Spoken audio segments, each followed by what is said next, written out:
On a stifling Friday night, an elderly woman is cruelly locked in a small room by her daughter-in-law.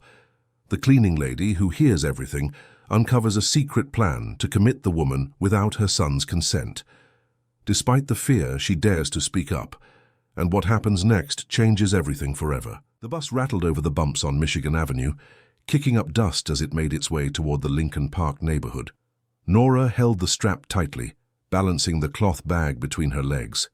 Inside, a container of rice, beans, and a piece of chicken, wrapped in aluminum foil, shared space with a laminated photo of her son. Luke was 9 years old, with bright eyes and a smile that ached with longing. He was with her grandmother in Springfield, waiting for his mother to save enough money to bring him back. The woman next to her stood up at the following stop, and Nora finally sat down. She rested her head against the fogged-up window and sighed. This was the first day at her new job, a luxury apartment in a condominium in the Lakeview area. It paid well, the doorman who had recommended her had said. David was the cousin of a friend from church and knew the owner of the apartment. They're wealthy people, Nora. The husband is sick, the mother-in-law is elderly, and the lady of the house is young, elegant, but demanding. She wants someone who works in silence, you know. No chatting, no meddling. Just clean and leave. Nora was 42 and had seen it all in other people's homes. She knew when a smile was fake, when a compliment hid a demand, and when the silence between a couple meant a cold war. She had learned to be invisible, not to have an opinion, not to judge. But she had also learned that sometimes turning a blind eye to what was wrong was the same as helping to perpetuate it. And that she would not do. The bus stopped at the final stop. She got off, straightened the blue blouse she had ironed the night before, and walked along the neighborhood's tree-lined streets. The houses were enormous, with high walls and electronic gates, manicured gardens, imported cars parked in the garages. A world that wasn't hers, but one she knew well. After all, she had been cleaning houses like these for 15 years. The Water's Edge condominiums stood on a quiet corner, surrounded by trees, with a modern guardhouse at the entrance. Nora introduced herself to the doorman, who checked a list and nodded. Apartment 703, 7th floor, Mrs. Patricia is already waiting. The elevator rose in silence, mirrored and fragrant. Nora looked at her own reflection. A tired face, hair pulled back in a bun, hands rough from so much scrubbing. She thought of her son. She thought of the overdue electricity bill. She thought that she needed this job. The door to 703 opened before she even rang the bell. Patricia was there, impeccable, a tight white dress, brushed blonde hair falling over her shoulders, light but perfect makeup. She looked like a magazine model. She smiled, but the smile didn't reach her eyes. "You must be Nora, come in." The living room was spacious, with white sofas, light marble floors, and a glassed-in balcony overlooking the lake. Everything was tidy, organized, almost aseptic. It smelled of lavender and something else, something chemical, medicinal. Nora entered slowly, wiping her feet on the doormat. "I'm Patricia. Welcome to our home. Leave your bag there in the laundry room and let's talk for a bit before you start." Nora obeyed. She put her bag in a cabinet next to the washing machine and returned to the living room. Patricia was sitting in an armchair, legs crossed, arms crossed too. She gestured for Nora to sit on the sofa opposite her. "I'll be direct with you, Nora. This house has rules. My husband Richard is undergoing a delicate treatment. He has health problems that require absolute rest and controlled medication. Therefore, I need silence. No noise, no music, no slamming doors. You clean, you organize, and you leave. Understood?" Nora nodded. "Another thing. His mother lives here with us, Mrs. Irene. She's elderly, uses a wheelchair, and, to be honest, is quite difficult. Needy, dependent, always wanting attention. Richard has a huge heart and can't say no to her, which ends up hindering his recovery. That's why I take care of everything. I decide when she can see him, when she can't, what's best for everyone. You are not to get involved in this, is that clear? Don't talk to her. Don't give her excessive attention. I know you're the kind type, but excessive kindness here can be a problem." Nora felt a discomfort in her chest but kept her expression neutral. "And the work? What do you need me to do? General cleaning, vacuum, mop, organize the rooms, wash the dishes, change the bed linens. 3 times a week, Monday, Wednesday, and Friday. From 8 in the morning until noon I'll pay in. Cash at the end of each week, $400 a week. Does that work for you? $1,600 a month, it was good. Better than many other places. Nora agreed. Yes, that works, Mrs. Patricia. Excellent. I'll show you the house. Patricia stood up and walked down the hallway. Nora followed her. The apartment had 3 bedrooms. The first was the master bedroom, spacious, with a king-size bed and a huge walk-in closet.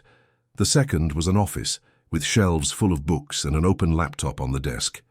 The third was at the end of the hall, and Patricia opened the door with a key. This is Mrs. Irene's room. The room was small, almost claustrophobic. A single bed against the wall, an old wardrobe, a folded wheelchair next to the window. It smelled of mildew and medicine. The light was dim, coming from a single bulb in the ceiling. Nora frowned. She sleeps here? She prefers it this way. Says it's quieter. Nora doubted it, but said nothing. And your husband? Where does he stay? In our room. He spends most of his time in bed because of the medication. You won't need to go in. There when he's present. I take care of him myself. Nora nodded, but something about that explanation didn't make sense. Patricia closed the door to Mrs. Irene's room and went back to the living room. Well, I think that's it. You can start with the kitchen today. The cleaning supplies are under the sink. If you have any questions, call me. And so Nora began. The first few hours were mechanical, washing the dishes, cleaning the stove, organizing the pantry. The kitchen was large, with state-of-the-art appliances and a glass table that looked more like decoration than something functional. Everything was very beautiful, very expensive, but cold. It didn't have the smell of home-cooked food, of spices in the pan, of life. It looked like a magazine set. Around 10 in the morning, Nora heard a noise coming from the hallway. A weak voice, almost a whisper. Patricia? Patricia, I'm thirsty. Patricia emerged from the laundry room with a basket of clothes. I'll be right there, Mother. Wait a moment, the voice insisted. But I'm very thirsty. I said I'll be right there. The tone changed. It became harsh, impatient. Nora pretended not to hear and continued scrubbing the stove. Patricia disappeared down the hall and returned minutes later, without the basket. She passed through the kitchen without looking at Nora and went to the master bedroom. Nora waited a few minutes. Then, carefully, she walked down the hall to the door of Mrs. Irene's room. It was ajar. She peeked in. The elderly woman was sitting on the bed, holding a glass of water with 2 trembling hands. She must have been in her late 70s, with short white hair, a thin face, and sunken eyes. She seemed smaller than she should be, hunched over as if she were afraid of taking up space. Nora knocked lightly on the door. The elderly woman looked up, startled. Sorry to bother you, Ma'am. I just came to see if you needed anything else. Mrs. Irene looked at her with a mixture of suspicion and relief. Are you the new cleaning lady? I am. My name is Nora. I'm Irene. Her voice was sweet, fragile. Thank you for asking. I don't need anything right now. Nora nodded and was about to walk away when the elderly woman spoke again. Are you a mother? Nora stopped. I am. I have a 9-year-old son. Does he live with you? No. He's with my mother in Springfield, but I'll be bringing him back soon. Mrs. Irene smiled, a sad smile. How lucky you are, to be able to be near him whenever you want. Before Nora could reply, she heard quick footsteps coming down the hall. Patricia appeared, and the look she gave Nora was icy. Nora, I didn't ask you to come here. I'm sorry, Mrs. Patricia. I just came to see if she was all right. She's fine. Get back to your work. Nora lowered her head and returned to the kitchen. But as she mopped the floor, she couldn't stop thinking about that fragile voice, that sad smile, that room that looked more like a cell. The week passed slowly. Nora returned on Wednesday, and then on Friday. The routine was always the same. Cleaning in silence, Patricia controlling everything, and Mrs. Irene locked in her little room. Richard, the husband, Nora only saw in a glimpse once. He was in bed, eyes closed, his face pale. He seemed drugged, absent. Patricia was beside him, adjusting the pillows, and when she noticed Nora's presence, she firmly closed the bedroom door. In the second week, something changed. Nora was in the living room arranging the sofa cushions when she heard voices coming from the master bedroom. It was Richard and Patricia. He sounded more awake, more present. "Patricia, I want to see my mother. It's been days since I've really talked to her. Honey, you know she makes you agitated. The doctor said you need calm, but I miss her. I just want to talk for a little while. Richard, please, you're getting better. Don't ruin it now." "I'm not ruining anything, I just want to see my mom." His voice rose. Nora stopped fluffing the cushions, listening intently. "See, you're already getting worked up. I'll get your medicine." "I don't want medicine right now, Patricia. I want to see my mother." But Patricia had already left the room. She went to the kitchen, opened a high cabinet and took out a box of pills. She returned with a glass of water and went into the bedroom, closing the door. Minutes later, she came out with the empty glass. Richard made no more noise. Nora felt a tightness in her chest. This wasn't right. And the more she observed, the more she noticed a pattern. Whenever Richard seemed to be improving, whenever he mentioned his mother, Patricia would appear with some medicine, and he would go back to being apathetic, distant. On the Wednesday of the third week, Nora arrived early. Patricia had gone out for a doctor's appointment and left a note on the fridge. "I'll be back at noon. Continue your work as usual."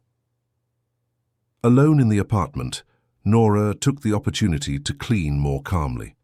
She passed by the door to Mrs. Irene's room and heard a soft cry. She knocked on the door. "Mrs. Irene, are you all right?" Silence, then a broken voice. "Please, come in." Nora opened the door. The elderly woman was sitting in her wheelchair, her back to the window, wiping her eyes with the hem of her blouse. "I'm sorry to bother you, my dear. It's just that sometimes I feel so lonely in here." Nora entered and closed the door. She pulled the chair that was next to the bed and sat down. "Would you like to talk?" Mrs. Irene looked at her with gratitude. "You're very kind. It's been a long time since anyone treated me this way." "You're Richard's mother, aren't you?" "I am, my only son. He was always such a good boy, you know, attentive, affectionate. But after he married Patricia, I don't know what happened. He got sick, started taking all sorts of medicine, and she took over everything. Now I hardly ever see him. When I do, he's so out of it. And she says it's my fault, that I make him nervous, that I interfere with his recovery." Nora felt anger rising. "Do you think that's true?" Mrs. Irene shook her head. "No. I just want to be close to my son, to see him well. But every time I ask to talk to him, she makes up an excuse. Says he's sleeping, that he's having tests, that he can't be disturbed. And I stay here, in this little room, waiting. Always waiting." "And how long has this been going on?" "About 2 years, ever since he had that bout of depression and she took over his care. At first I thought she was helping, but over time I realized she doesn't want us to be close. She wants him all to herself." Nora was silent, processing this. Then she asked, carefully, "Have you ever tried to talk to anyone about this? A relative, a friend?" "I don't have anyone. My sister lives in Cleveland and she's sick. My friends were from when I lived alone, and I've lost touch with most of them. And even if I wanted to talk to someone, how? She controls the phone, controls everything. I don't even know the numbers by heart. And who would believe me? A confused old woman, as she likes to call me." Nora took the elderly woman's hand. "You're not confused, and someone will believe you. I believe you." Mrs. Irene squeezed her hand tightly, her eyes moist. "Thank you, my dear, thank you." A noise at the front door startled them. Patricia was back. Nora stood up quickly and whispered, "I'm going. But don't worry, okay?" Mrs. Irene nodded, and Nora left the room, closing the door carefully. She went back to the kitchen and pretended to be organizing the containers in the pantry. Patricia came in with shopping bags, her face grim. "Have you cleaned the living room yet?" "Yes, I have, Mrs. Patricia." Then you can go. You don't need to come tomorrow, just on Monday again. Nora grabbed her bag and left. But as she waited for the elevator, a certainty grew inside her. Something was wrong in that house. Very wrong. And she couldn't pretend she didn't see it. If this story has interested you, don't forget to subscribe to our channel and tell us which city you're watching from. Continuing. Sunday dawned overcast in Chicago. Nora woke up early, as always, but she didn't have to work that day. She made coffee, sat on the balcony of the small apartment she shared with two friends in the Logan Square neighborhood, and called her mother. The call dropped twice before it connected. Bad connection, weak signal. But when she finally heard her son's voice on the other end, it was all worth it. "Mom, when are you coming to get me?" "Soon, my love. Just a couple more months, and we'll be together again." "But you promised it would be quick." "I know, honey. But Mom is working very hard, saving money so we can have a place of our own. Are you being a good boy for Grandma?" "I am. She taught me how to bake cookies yesterday. They were good." Nora smiled, but her heart ached. 2 years away from her son, 2 years of promises, of bills to pay, of jobs that came and went. But now, with the job at Patricia's apartment, things seemed closer to improving. If she could save enough, in 2 months she could rent a small place, bring Luke back, and finally rebuild the life that had fallen apart after her separation. But as she talked to her son, the image of Mrs. Irene wouldn't leave her mind. That woman locked in that little room, alone, invisible. And Richard, drugged, distant, controlled. Something was very wrong. And Nora knew she couldn't just ignore it. The following Monday, when she returned to the apartment, the atmosphere was even more tense. Patricia opened the door with a tired face, dark circles under her eyes. She was in a robe, her hair in a messy bun, no makeup. She looked like a different version of the impeccable woman from the other times. "Come in, Nora. Sorry about the mess. I had a difficult night." The apartment was indeed more disorganized. Dirty glasses in the sink, cushions thrown on the sofa, a pile of clothes in the hallway. Nora began to tidy up in silence, but she could tell Patricia was restless, pacing back and forth, checking her phone every minute. Around 10 in the morning, the landline rang. Patricia answered it in the living room, and Nora, who was cleaning the hallway, overheard the conversation. "Hello?" "Yes, this is she. No, doctor, he hasn't improved. On the contrary, he's more agitated. He mentioned again that he wants to reduce his medication, that he wants to leave the house. Yes, I know it's part of the process, but it's getting hard to manage, and his mother doesn't help. Every time he talks to her, he gets worse. I understand. So you think it would be better to have him admitted? Just for a few weeks until he stabilizes?" "Yes. Yes, I agree. You can send the papers by email and I'll sign them." "Thank you, doctor." Nora stopped cleaning. "Admitted? Admitted who? Richard or Mrs. Irene?" Her heart pounded. She pretended to be busy with the hallway closet and kept listening. Patricia hung up the phone and sighed deeply. Then she went to the master bedroom and closed the door. Nora waited a few minutes and carefully went to Mrs. Irene's room. She knocked lightly. The fragile voice answered, "You can come in." The elderly woman was in her wheelchair facing the window. The morning light filtered weakly through the closed curtains. She turned when Nora entered, and her face lit up. "Nora, it's so good to see you. I thought you wouldn't come back." "Why wouldn't I come back, Mrs. Irene?" "Because Patricia always finds a way to push people away from me. The other cleaning ladies never stayed long. There was always some problem, some excuse." Nora pulled up the chair and sat beside her. "I'm not leaving. That easily, don't you worry. Are you okay?" Mrs. Irene hesitated. Then, in a low voice, she confessed, "I heard her on the phone last night. She was in the hallway thinking I was asleep. She talked about admitting someone. I don't know if it's Richard or if it's me." Nora felt a chill. "Are you sure?" "I am. She said it was a temporary solution, that it would solve everything." "Nora, I'm scared. If she has me committed, I'll never see my son again." "Calm down, Mrs. Irene. No one is going to have you committed without his consent, right? He's your son. He wouldn't let that happen. But he's so confused, Nora. He can't even think straight. And she controls everything. She decides everything. Nora held the elderly woman's hand. I won't let anything happen to you, do you hear me? I'm going to keep an eye on things. Mrs. Irene squeezed her hand, her eyes full of tears. You're an angel, my dear. God sent you to me. Nora smiled, but inside she was on high alert.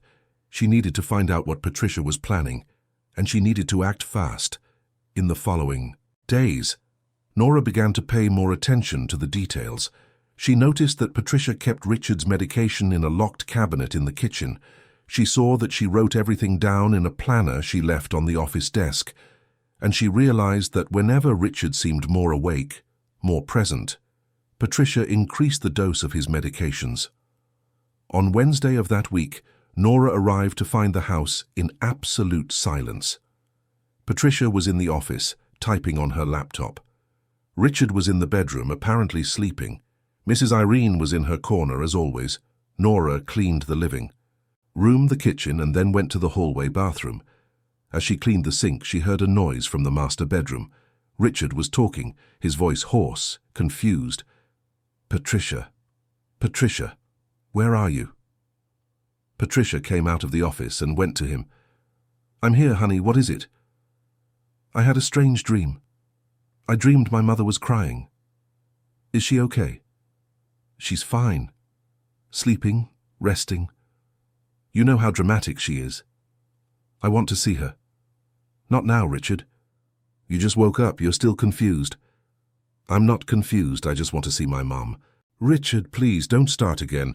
I'm not starting anything, I just want to see my mother. His voice rose and Nora stopped cleaning, listening intently. All right, but first, you take your medicine, okay? Otherwise you'll get agitated and won't even be able to talk to her properly. There was a pause. Then Richard agreed tiredly.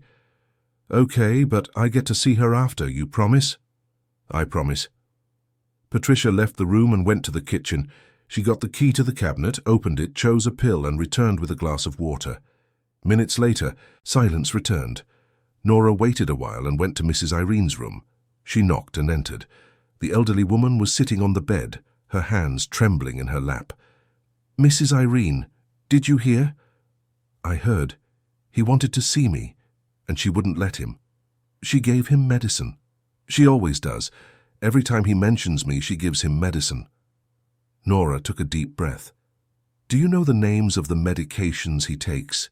Mrs. Irene thought. There's one she always talks about. It's called Klonopin, I think. And another one whose name I don't remember. But it's for anxiety, she says. Nora knew Klonopin. It was a strong drug used for anxiety and panic attacks, but in high doses it left a person doped, unresponsive.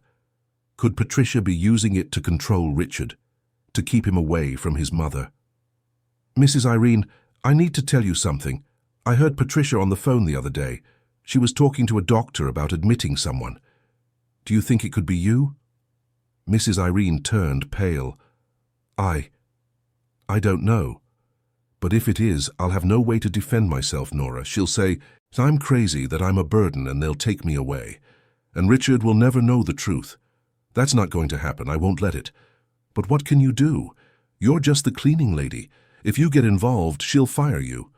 I know, but I can't just stand by and watch this happen.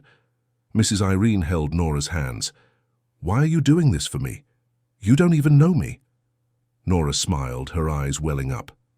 Because I know what it's like to be invisible, Mrs. Irene. I know what it's like to be treated as if you don't matter. And I know that if I don't do anything, no one will. The two women were silent for a moment, their hands intertwined, united by a complicity born of pain and resistance. That night, Nora went home with her head spinning.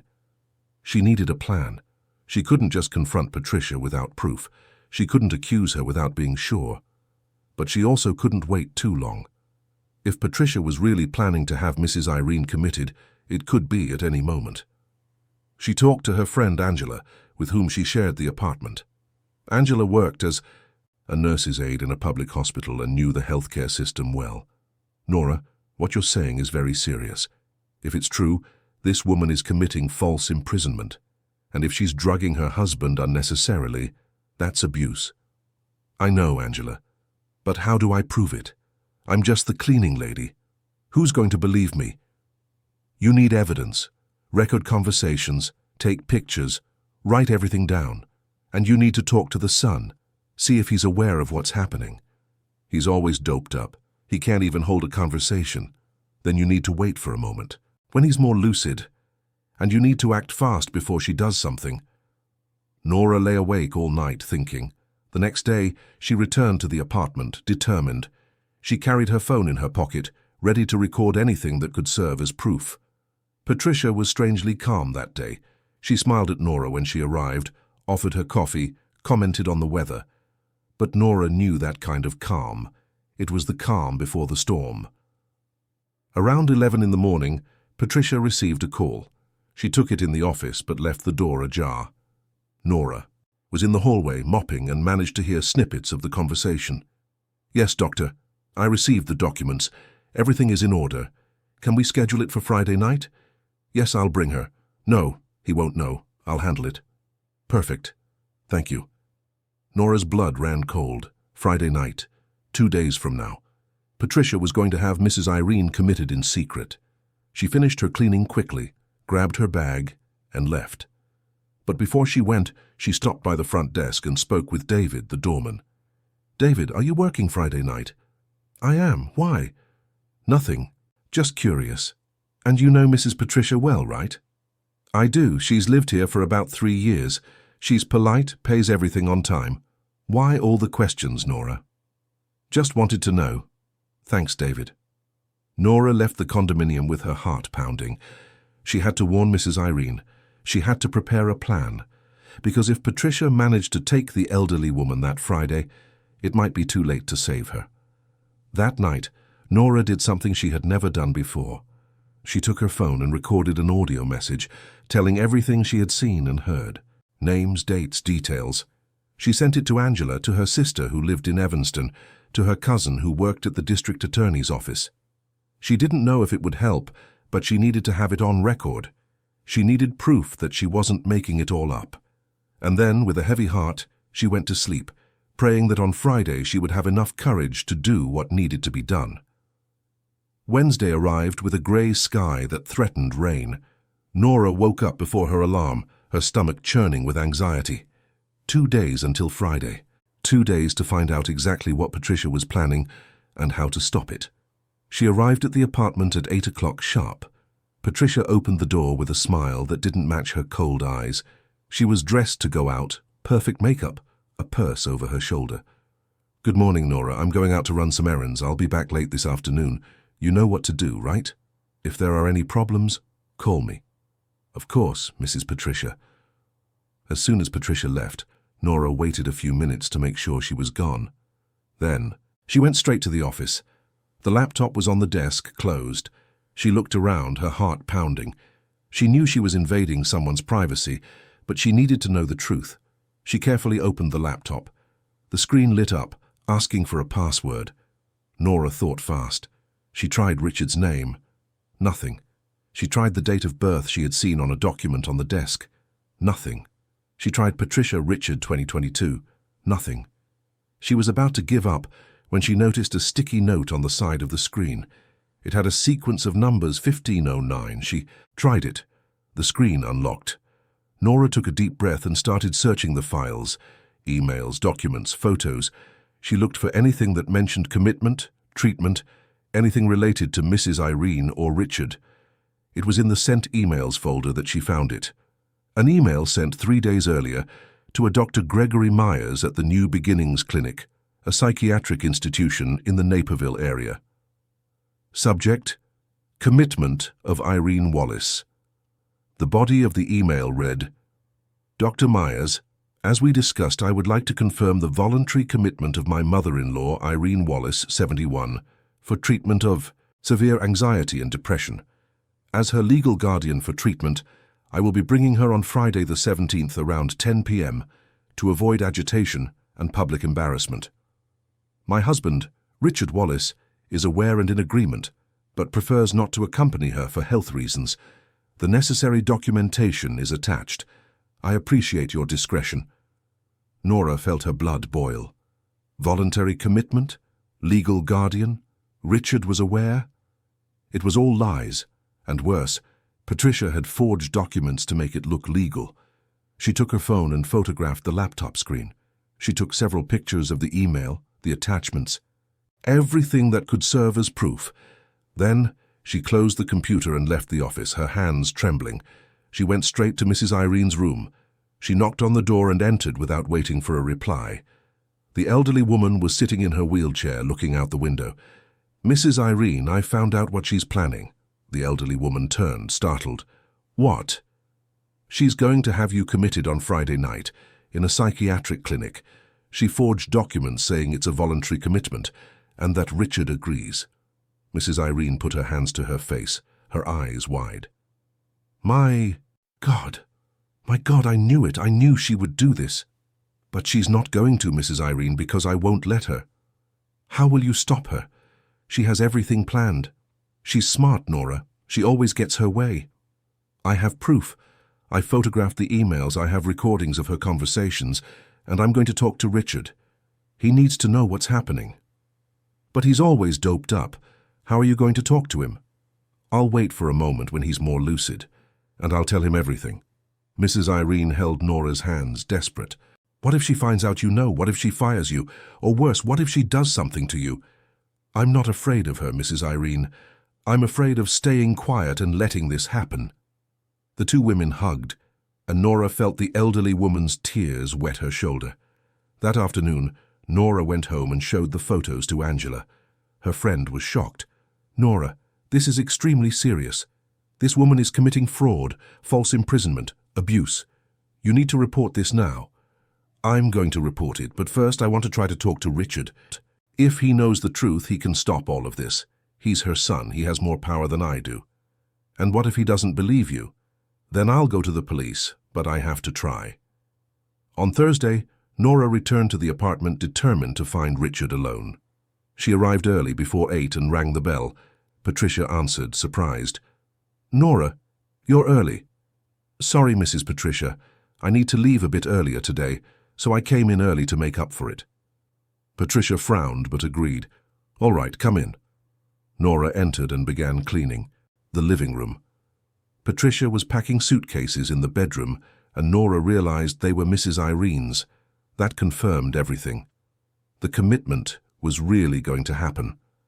Around 10 in the morning, Patricia left to buy medicine at the pharmacy. Nora seized the opportunity. She went to the master bedroom and knocked on the door. No answer. She opened it slowly. Richard was lying down, eyes closed, breathing slowly. She approached and called out softly, "Mr. Richard? Mr. Richard, can you hear me?" He groaned but didn't open his eyes. He was heavily sedated. Nora tried again, louder. "Mr. Richard, please wake up, it's important." Nothing. He was completely unconscious. Nora felt frustration growing. She wasn't going to be able to talk to him, not like this. She went back to the living room and continued cleaning, but her mind was elsewhere. She needed a plan B, and she needed to act fast. That afternoon, when Patricia returned from the pharmacy, Nora noticed something different.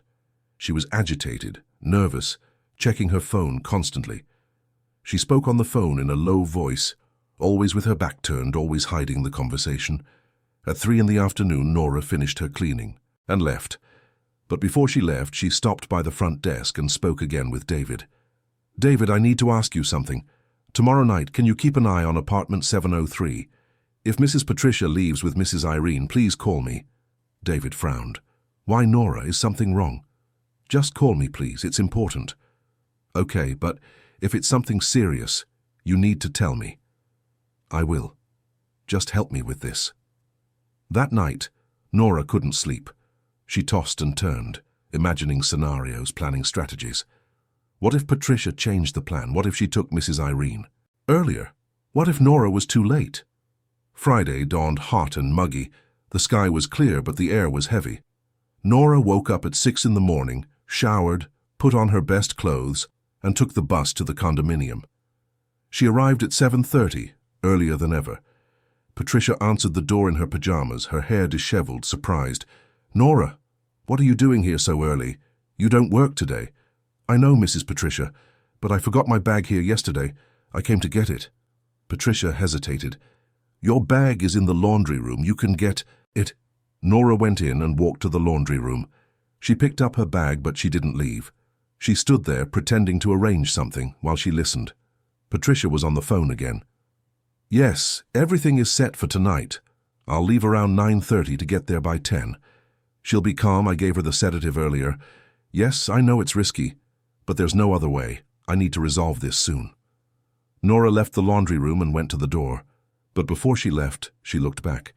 Patricia was in the living room, her back to her, focused on the call. Nora took a deep breath and left. She spent the whole day at church, praying, asking for strength. She talked to her sister on the phone, told her everything that was happening, asked her to be on standby. She messaged Angela, her cousin, everyone who could help. And then, as the sun began to set, she took the bus back to the condominium. She arrived at 8 in the evening. David was at the front desk, surprised to see her. Nora, what are you doing here at this hour? I came to help you. David, Mrs. Patricia is going to try to take Mrs. Irene in a little while, and I'm going to stop her. What do you mean? What are you talking about? She wants to have her mother-in-law committed in secret. She forged documents, lied to the doctor, and she's going to take her tonight, but I won't let her.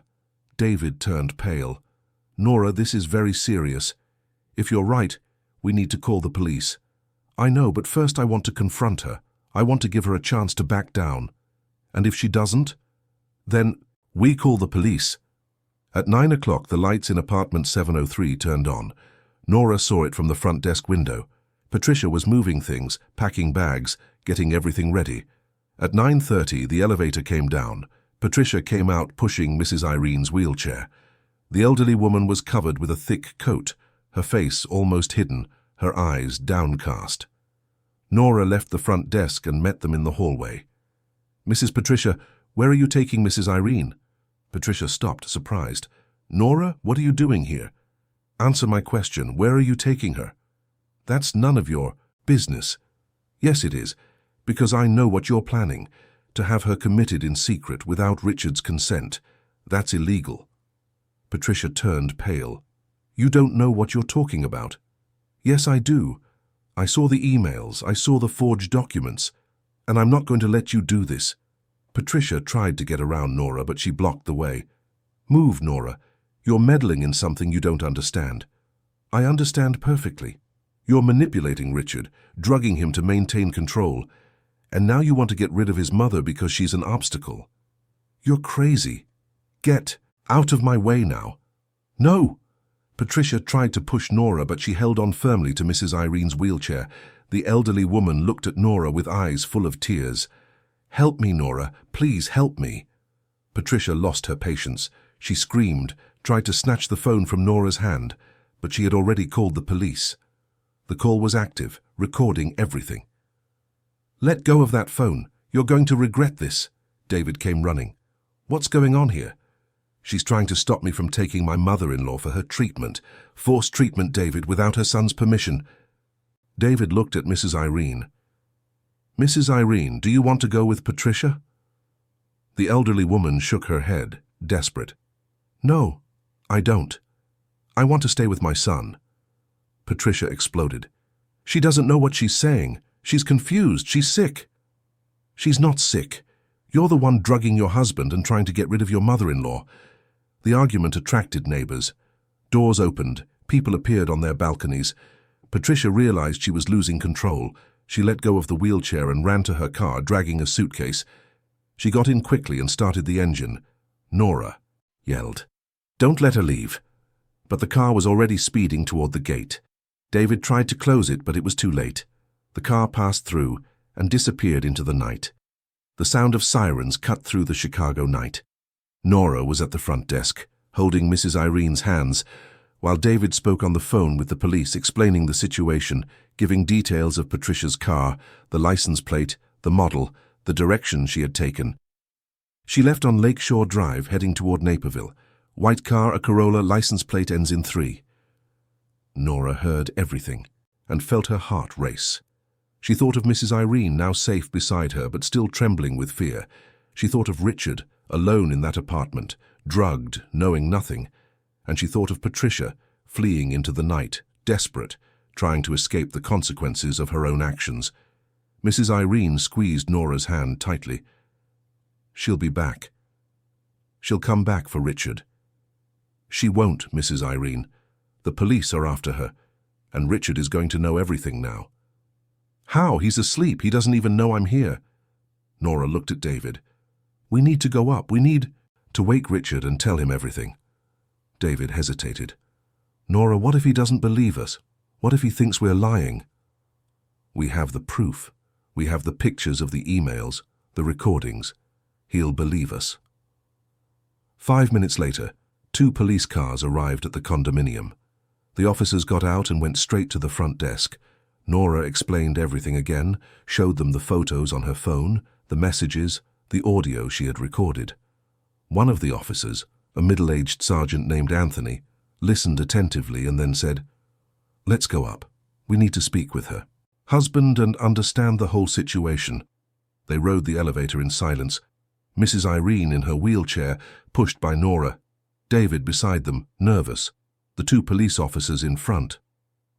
When they reached apartment 703, the door was locked. David had a copy of the master key and opened it. The apartment was silent. The living room lights were on, but there was no noise. Nora entered slowly, followed by the officers. They went to the master bedroom.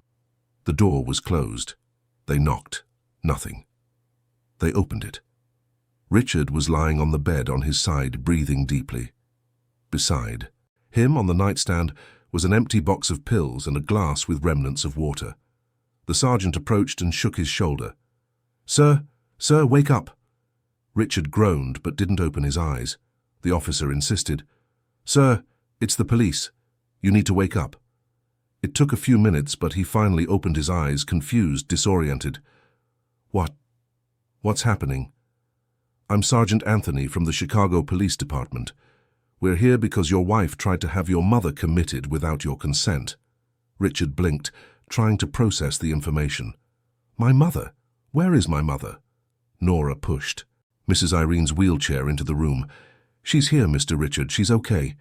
Richard saw his mother and tried to get up, but his legs wouldn't cooperate. He fell back onto the bed, dizzy. "Mom, what happened?" Mrs. Irene began to cry, reaching her arms out to her son. "Richard, Patricia was going to take me away. She was going to put me in a clinic. She said you had authorized it, but I knew it wasn't true." Richard shook his head, still confused. "Authorized? I didn't authorize anything. Patricia said we would talk about it, but that it wasn't the right time." The sergeant showed him the photos on Nora's phone. "Sir, these are emails your wife sent to a psychiatric clinic. She forged documents saying you were in agreement with the commitment, and she tried to take your mother tonight." Richard took the phone with trembling hands and read. The more he read, the more his face changed. Confusion gave way to anger, to disappointment, to pain. "She lied. She lied to me." Nora approached. "Mr. Richard, there's more. Patricia has been drugging you for months. Every time you say you want to see your mother, that you want to go out, that you want to reduce your medication, she increases the dose. I saw it. I have recordings."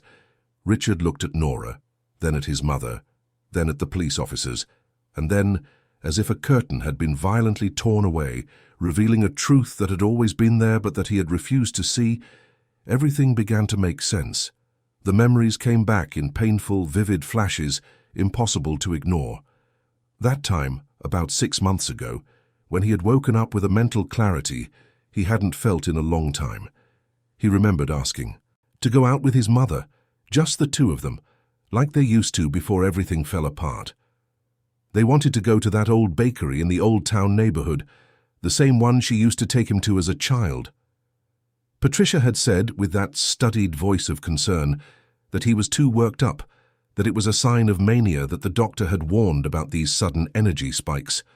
She had brought a different blue pill, a stronger mood stabilizer. He took it, trusting her, wanting to do the right thing. He woke up the next day without remembering the conversation, without remembering the plan with his mother, without remembering anything but a feeling of emptiness. Another memory. The day he had questioned Still half asleep but uneasy, why his mother was always confined to the small back room. Why she couldn't stay in the living room, watch television with them, join them for family meals as she always had.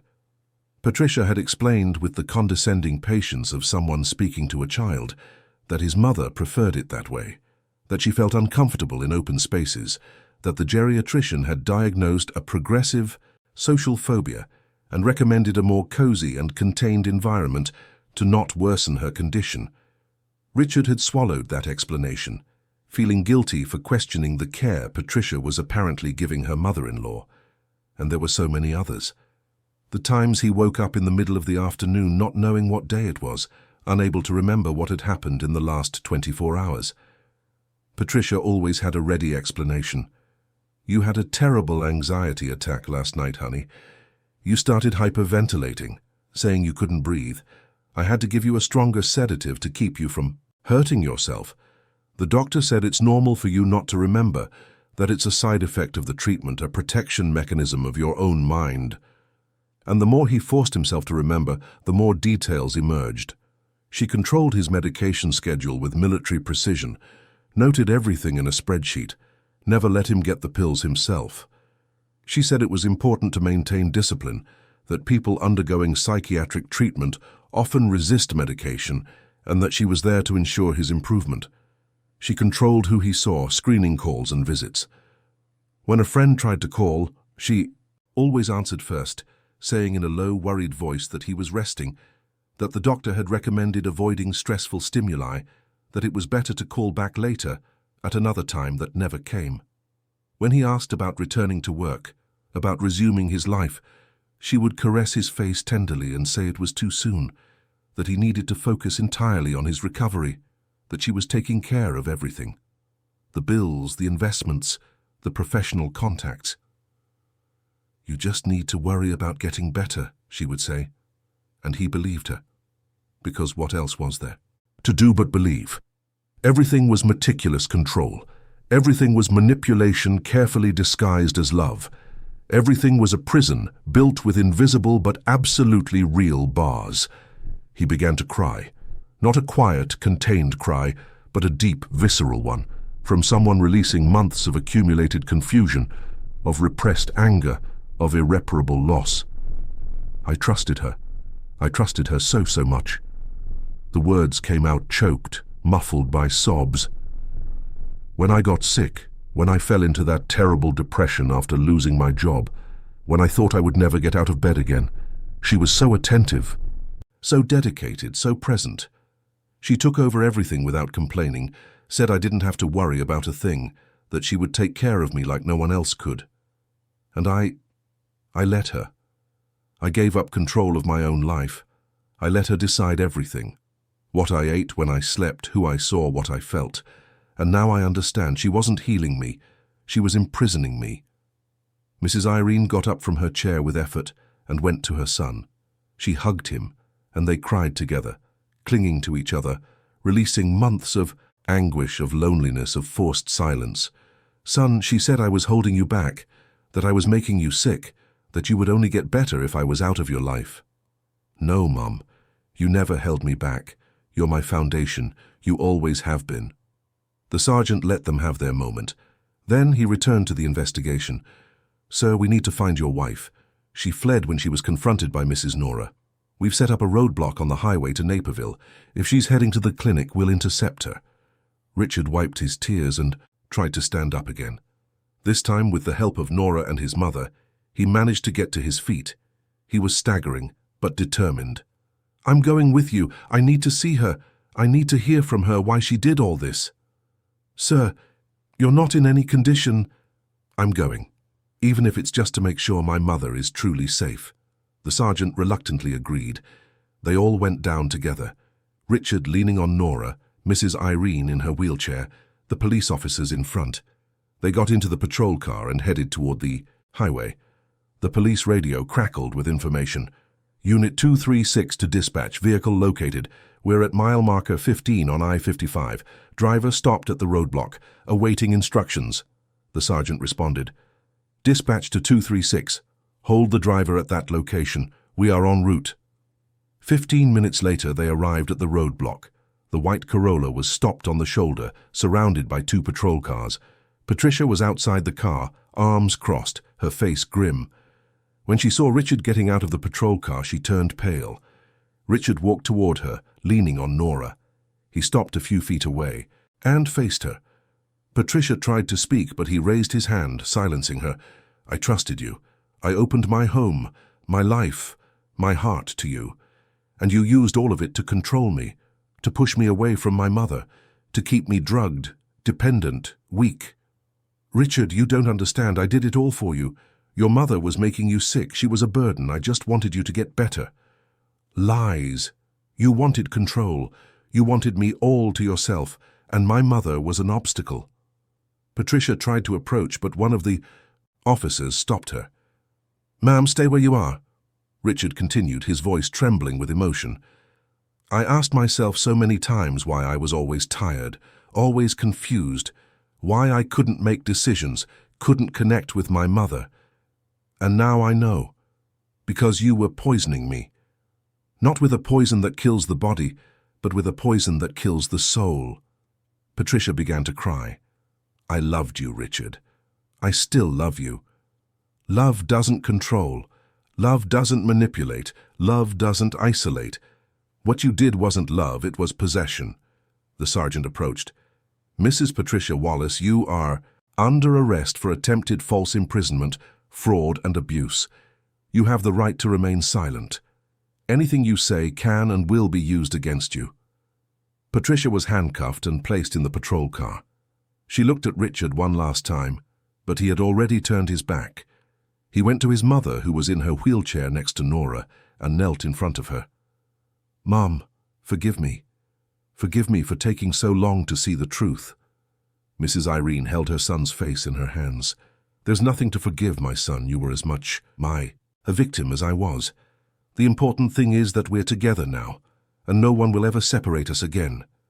Richard hugged his mother, and Nora, who was standing beside them, was pulled into the embrace. The 3 of them stood there on the shoulder of that highway as the patrol cars prepared to leave. And for the first time in a long time, Richard felt that he was free. They returned to the condominium in the early hours of the morning. Richard asked Nora to stay, to help him care for his mother that night.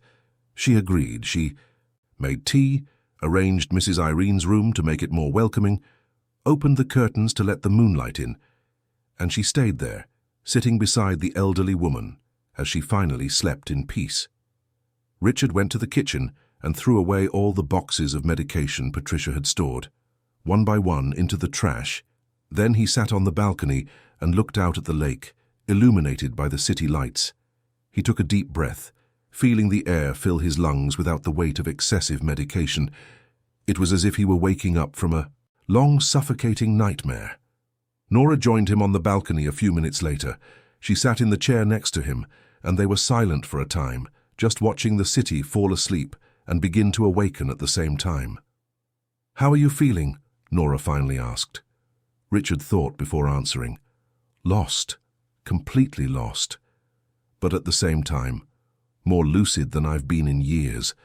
It's like I've spent all this time in a dark room and someone finally turned on the light. It hurts my eyes, the brightness is almost violent, but at least now I can see. You're going to need help, you know. Real treatment, proper support, but not the way she did it." "I know." Richard took a sip of tea. "I'm going to find a new doctor. Someone who will treat me like a person, not a control project. Someone who will help me truly recover." They fell silent again. It was Richard who broke the silence. "Nora, I don't know how to thank you. You saved my mother, and you saved me too, even though I didn't know I needed saving." "I just did what was right, Mr. Richard. That's true, and we both know it." Richard looked at her intently. A lot of people would have pretended they didn't see anything. They would have done their job, collected their pay, and left in silence. But not you. You saw what was wrong and you decided to act, even knowing the risks. That's not just doing what's right, that's real courage. Nora felt tears return to her eyes. "I have a son, Mr. Richard. Luke. He's 9 and he's with my mother in Springfield. When I think of him, I think of your mother. I think that if he ever needs someone to defend him, I would want that person to have courage, so I try to be that person for others." Richard was silent for a moment. Then he said, "Nora, you're going to keep working here, but not as a cleaner, as my mother's official caregiver, as part of our family, with a fair salary and all the support you need to bring your son back. Not in 2 months. Now. Bring him here. You two can live in the room that was the office. I'll turn that space into a real home for you." Nora looked at him, speechless. The tears were now flowing freely. "Are you serious?" "Completely serious." Richard took her hand. "You gave us a second chance. Let me give you one too. Let me help you get your son back." Nora couldn't hold back anymore. She hugged Richard right there on the balcony as the sun began to rise over Chicago. And for the first time in a very long time, she felt that maybe, finally, things could turn out all right. The following days were ones of intense reconstruction. Richard scheduled appointments with a new psychiatrist, recommended by a college friend. Dr. Miller was a man in his 50s with round glasses, who listened far more than he spoke. In the first session, Richard told him everything. The doctor listened attentively, asking questions without judgment. "Richard," he said, "you were a victim of medical abuse and pharmacological manipulation. It's extremely serious and will take time for your mind and body to readjust. We're going to gradually reduce some medications and completely reevaluate your diagnosis." The detoxification process was difficult. There were days when Richard woke up with tremors, cold sweats, intense anxiety. The first few weeks were the worst. He would wake up in the middle of the night, his heart racing with the feeling that something terrible was about to happen. But Mrs. Irene was always there, holding his hand, reminding him that every difficult day was a step toward freedom. And Nora too, making tea, keeping him company, talking when he needed a distraction, and staying silent when he needed peace. She learned to recognize the signs, to know when he needed space and when he needed presence. Mrs. Irene also began her recovery journey. She was taken to a geriatrician who was concerned about the state of neglect in which she had been kept. A physical therapy program was started. Slowly, Mrs. Irene began to regain movement in her legs, and more important than the physical recovery was the emotional one. She smiled again, she laughed again, she participated in household decisions, small things that would be trivial to anyone else, but for her, they represented reclaimed freedom. A week later, Nora traveled to Springfield. Richard insisted on paying for her ticket and giving her money for expenses. "Bring him back soon, Nora. Bring your son home." The trip was long, but when Nora arrived and saw Luke running into her arms, it was all worth it. "Mom, you came to get me." The boy hugged her tightly. Nora felt her heart explode with love. "I did, my love. And this time, it's for good. We're going to live in Chicago. I got a very good job, and you're going to meet some incredible people." They returned 2 days later. When they arrived at the apartment, Richard and Mrs. Irene were waiting for them at the door. Luke was shy, hiding behind his mother. "Hi, Luke," Richard said, kneeling down. "I'm Richard, and this is Mrs. Irene, my mother. Your mom is going to work here, and you two are going to live here too. Want to see your room?" Luke looked to Nora for approval. She nodded, smiling. The boy shyly stepped forward and followed Richard. The room had been transformed. Richard had spent the last few days painting the walls light blue, assembling a new bed with sheets he had chosen especially, putting in a desk for Luke to do his homework, and shelves for his books and toys. There was even a Chicago Cubs poster on the wall. After Nora mentioned her son was a fan, a baseball-shaped lamp sat on the nightstand. Luke walked in and stopped, his mouth agape, his wide eyes taking in every detail of the room. "Is all this mine?" "It is. Yours and your mom's. What do you think?" Luke dropped his backpack and ran to hug Richard. "Thank you, Uncle Richard. It's the most beautiful room I've ever seen." Richard felt his eyes sting. He hugged the boy back. Family wasn't just blood. Family was who stood by you in the difficult times. A new routine was established in the following days. Luke went to his new school. In the morning, dropped off by Nora, who took the opportunity to do some shopping on the way. He would return in the late afternoon and keep Mrs. Irene company, who eagerly awaited that time of day. "Come here, my borrowed grandson," she would joke whenever she saw him arrive, and Luke would laugh, naturally accepting the title that came with so much affection.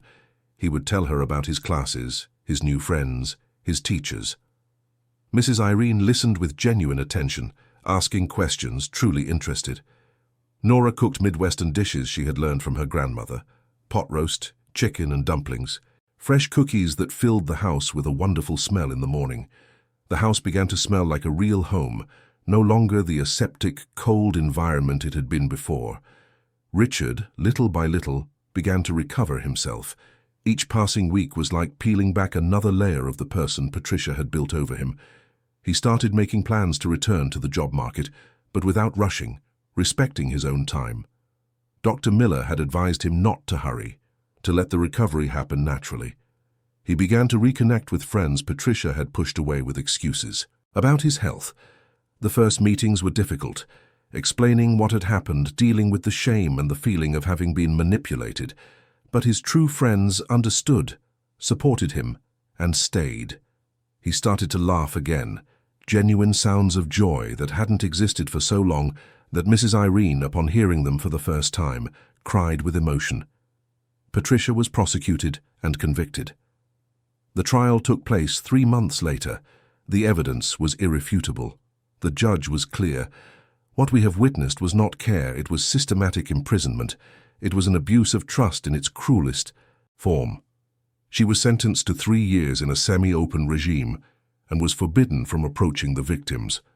When the sentence was read, Richard felt an immense weight lift from his shoulders. It wasn't about revenge. It was about validation. It was about hearing that yes, what happened was real, it was wrong, it was criminal.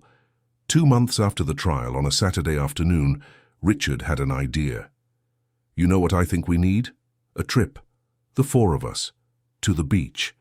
My mother has always wanted to see the ocean." Mrs. Irene clapped her hands, her eyes shining. "I've always dreamed of putting my feet in the sand." Luke jumped for joy. "I've never seen the ocean either." "Then it's decided," Nora said, moved.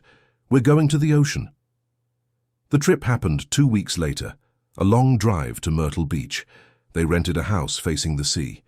On the first day, they went down to the beach. Richard pushed the special wheelchair, Luke ran ahead shouting with joy, and Nora walked barefoot, feeling the warm sand. When they got close to the water, Richard stopped. "Ready, Mum?" Mrs. Irene was crying with happiness. "Ready." He pushed the chair until the water wet the wheels. A wave came in and washed over Mrs. Irene's feet. She cried out with joy. "It's cold and salty. It's perfect." They stayed there for hours, Luke playing, Mrs. Irene feeling the waves, Richard just watching. No medication, no manipulation, just alive, just free. That night, the 3 adults sat on the porch. Richard poured wine. "When all that was happening, I thought my life was over," he said. "But look at us now. We didn't just survive, we're truly living." "It's because we fought," Mrs. Irene said, "because Nora had courage, because you chose to fight for your freedom." Nora raised her glass. "To second chances, to the courage to do what's right, and to the families we choose." "To second chances," they repeated. The days were peaceful. Luke made friends on the beach. Mrs. Irene didn't feel like a burden, but like an essential part of something good. Richard was discovering who he was when he was free. On the last day, they took a walk at sunset. The sky was painted orange and pink. "Mom, thank you," Richard said, "for never giving up on me, for always loving me." Mrs. Irene held his hand. "No thanks are necessary, it's simply love, the purest kind there is." Nora watched, thinking about how many families were going through similar situations. She made a promise to herself. She would never again close her eyes to someone else's suffering. When they returned to Chicago, they entered the apartment tired but happy. There was sand in their suitcases, seashells saved, photos on their phones, and good memories that were beginning to replace the bad ones. "Nora, thank you so much," Richard said, "for saving us, for becoming part of this family." Nora smiled. "We saved each other, Mr. Richard. Without this family we've built, I would have been lost too." That night, Richard stood on the balcony looking at the lake. But this time, he wasn't processing trauma. He was appreciating the present, the peace, the freedom, the family. And he made a promise. He would never again allow anyone to have that control over him. He would never again be isolated from the people he loved. He would never take for granted the freedom of waking up with a clear mind. Because that's what it was all about freedom, about choice, about dignity, the right to live your life on your own terms. Looking out at the city, at the lake, Richard smiled. A true, deep smile. Because he could finally say he was free, he was alive, and he was home. End of story. Dear listeners, we hope the story of Nora, Richard, and Mrs. Irene has touched your hearts. If you were moved by this journey of courage and new beginnings, please leave a like, subscribe to the channel, and tell us in the comments what marked you the most. Was it Nora's courage? Richard's strength? Mrs. Irene's resilience? Every day we bring intense stories like this one, which reveal the deepest side of the human soul and remind us of the importance of doing what is right, even when it's difficult. Because sometimes a single person having courage is all it takes to change a family's destiny. We look forward to seeing you in the next episode.